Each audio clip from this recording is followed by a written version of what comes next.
देखें जी, तहरीक तो हमारी नॉन स्टॉप आपको पता है शुरू है, उस तहरीक का एक हिस्सा है। और इंशाअल्लाह जिस तरह पहले इमरान खान का रूल ऑफ लॉ के लिए पाकिस्तान में कानून की तो मजाक ही बन चुका है, जो तहरीक है हमारी वो शुरू है। इंशाअल्लाह एक रिकॉर्ड जलसा होगा, रिकॉर्ड क्राउड होगा और इसी तरह ये एक सिलसिला उसी में आगे का अमल भी बताया जाएगा। सर इस दफ़ा फिर जो 12 ज़िले क्रॉस करने पड़ते हैं तो वो तो क्रॉस नहीं करने पड़ेंगे, तो जो अली अमीन गंडापुर साहब कह रहे हैं कि कफन बांध के आइएगा, तो कफन लेके ही साथ आएंगे सर? भाई रिकॉर्ड देख लें, अली अमीन गंडापुर ने जब भी कहा है कि मैं वहाँ पहुँचूँगा उसने पहुँच के दिखाया है।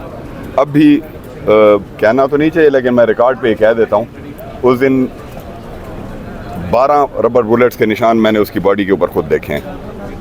तो फ्रंट से लीड करने वाला है, मुजाहिद आदमी है, पीछे हटने वाला नहीं है। और इंशाल्लाह खान के साथ हम सब उसी तरह खड़े हैं, बल्कि मजबूत होके खड़े हैं, क्योंकि जब आपको झटके लगते हैं, जब आपको रगड़े लगते हैं, आप पक्के हो जाते हैं। अब हम पक्के हो गए हैं। सर इस कानून साजी के पास हुकूमत ने तो अपनी पोजीशन पक्की कर लिया है, तो आप लोगों के पास क्या रास्ता है सर? देखें, ये कानून साजी का लफ्ज़ इसके लिए ना यूज़ करें, इसको बेकानून साजी या लाकानूनियत कहें, क्योंकि ये कोई तरीका नहीं। कल आपने देखा 3.5 सेकंड में अमेंडमेंट्स हो रही हैं। भाई जो आपने करना है ठीक है, आप हुकूमत हैं, आप करें, लेकिन उसके ऊपर डिबेट करें, जो कि पार्लियामेंट की एक एसेंस है। या तो आप कह देंगे जी बादशाहियत का निज़ाम लग गया है, बस ठीक है जी, हुक्म होगा और वो उसी तरह होगा, तो फिर इसको बंद कर दें। ऐसे ही टाइम ज़ाया करना है लोगों का। तो सर कल बैरिस्टर गौहर ने भी यही कहा है कि ये बादशाहत की तरफ जा रहे हैं और आप भी कह रहे हैं ये रबर स्टैंप है, तो फिर इसका हिस्सा रहेंगे जो भी वो करते रहें सर, सिर्फ एहतजाज ही बस करते रहेंगे? यार देखो, पहली बात तो ये है कि ये क्लैरिटी बड़ी ज़रूरी है।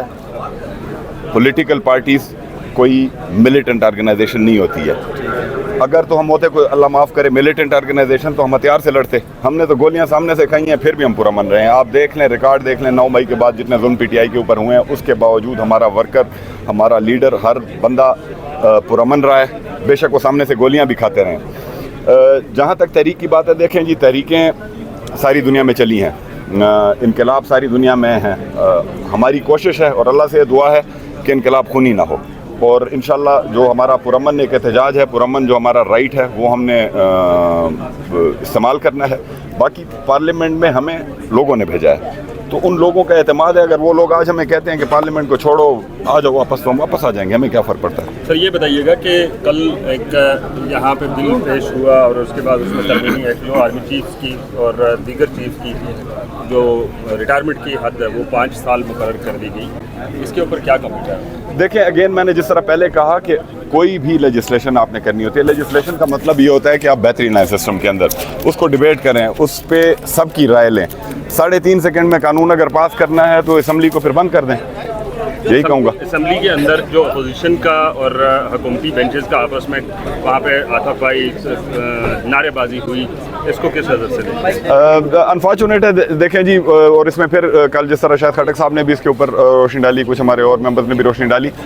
हुकूमती बेंचेस अगर इस तरह बुलडोज़र फार्मूले के ऊपर, और जितना को मैंडेट है आप सबको पता है, मेरे से बेहतर पता है, सारे एक कागज़ के टुकड़े के ऊपर बैठ के आए हुए हैं, 50-50, 60-60 हज़ार की लीड से हारे हैं और यहाँ आके बैठ गए हैं, और उन्होंने नाजेबा अल्फाज इस्तेमाल किए, गालियाँ दी। जब आप गालियाँ देंगे तो उसमें अनफॉर्चुनेटली फिर मतलब है टेम्पर्स राइज होते हैं, होना नहीं चाहिए। PTI क्या करने जा रही है इस सारे मुद्दे को लेकर? PTI जी देखें, PTI की तहरीक खान का मिशन 30 साल से जारी है, रूल ऑफ लॉ, और उसका बड़ा सिंपल वो है कि गरीब और अमीर के लिए एक कानून हो, और जब तक इंशाल्लाह ये नहीं होगा हमारी ये जद्दोजहद जारी रहेगी।